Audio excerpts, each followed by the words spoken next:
নমস্কার বন্ধুরা, দিদির রান্নাঘর উইথ ব্লগ চ্যানেলে আপনাদের প্রত্যেককে স্বাগত।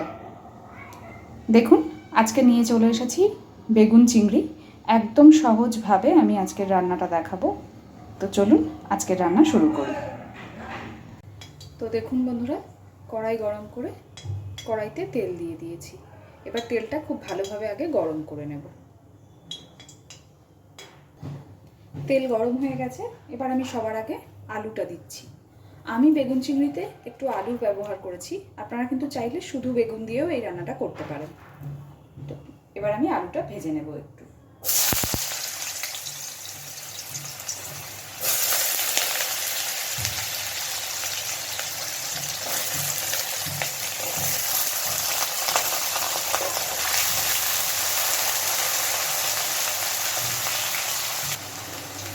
আলুটা খুব বেশি লালচে করে ভাজবো না, হালকা একটু ভেজে নেব।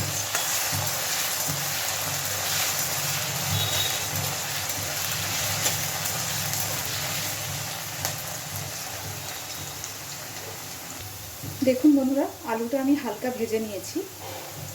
আলু সিদ্ধ হতে একটু বেশি সময় লাগবে, বেগুন বা চিংড়ি মাছ কোনোটাই সিদ্ধ হতে সেরকম একটা সময় লাগবে না, তাই আমি একটু ভেজে নিলাম। এবার দিয়ে দিচ্ছি পেঁয়াজ কুচি আর চেরা কাঁচা লঙ্কা।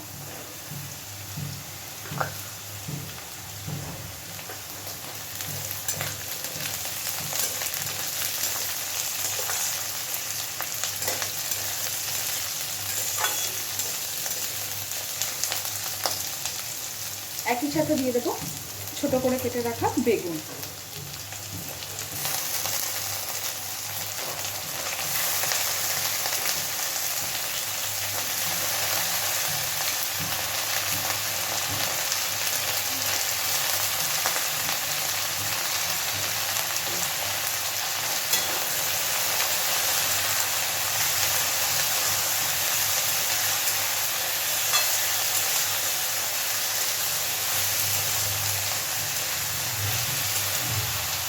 চিংড়ি মাছটা আমি এখনই দিয়ে দেবো।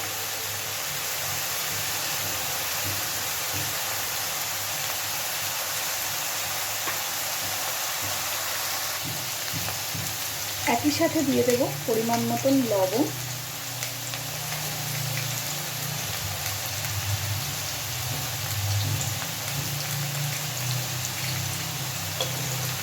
হলুদ,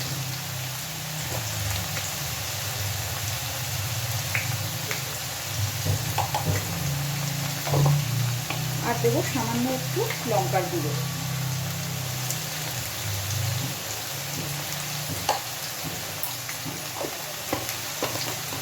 খুব ভালোভাবে এবার মিশিয়ে নেব সব।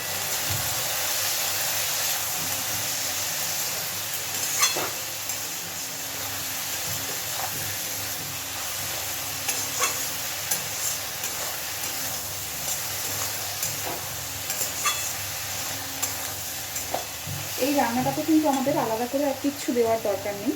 এবার শুধু গ্যাসের ফ্লেমটাকে মিডিয়ামে রেখে একটু সময় নিয়ে ভালোভাবে এটা ভেজে নেব। দেখুন বন্ধুরা, আমার কিন্তু এটা অনেকটাই ভাজা হয়ে গেছে আর অনেকটা কমেও গেছে। খুব সহজভাবে, খুব সিম্পলভাবে এইভাবে বেগুন চিংড়ি বাড়িতে একবার করে দেখবেন, খেতে অসাধারণ লাগে গরম ভাতে। আরও মিনিট দিয়ে ভালোভাবে ভেজে নেব। দেখুন, আমার কিন্তু রান্নাটা একদম কমপ্লিট, আর ভাজাটা দিয়ে তেল ছেড়ে দিয়েছে, দেখতেই পাচ্ছেন। এবার আমি গ্যাসের ফ্লেমটাকে অফ করে দিচ্ছি। খুব সহজভাবে তৈরি হয়ে গেল বেগুন চিংড়ি।